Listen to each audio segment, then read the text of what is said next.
Thanks for coming. We've been doing a study through the book of Proverbs here, leading ourselves in a place of praying. And we're going here to Proverbs chapter 2, and we'll look at verse 1 to 5, and that whole place talks about the value of wisdom, the value of wisdom.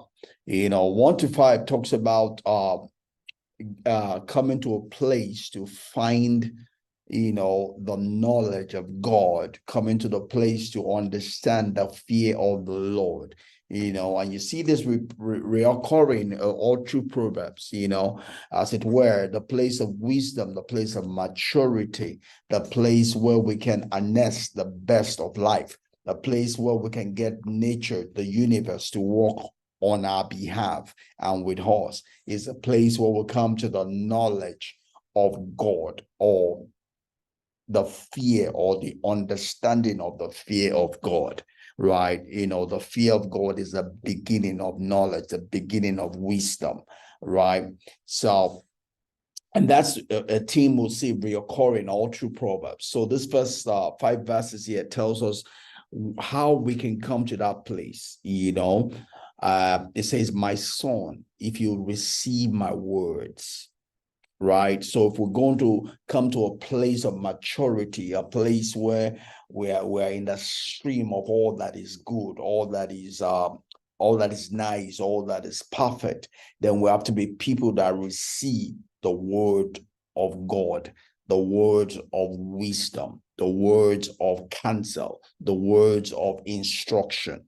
Right. So we have to receive the word. We have to receive the word. I was just sharing earlier on Facebook this morning, about the fact that it's not just about knowing what is good or what is right, but we have to be willing to do what we know.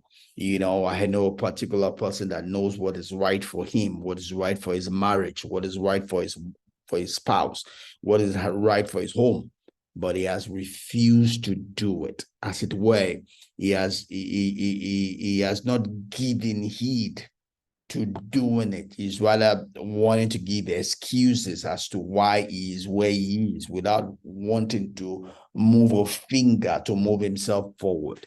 I remember Papa Akin giving an example of someone years ago, a drunkard, and we're just praying that God will take the drunkenness away, but refusing to stop drinking, and that kind of, it's a fallen state of man where we expect that God will somehow come and force us or carry us or do things we're supposed to do for ourselves, for us.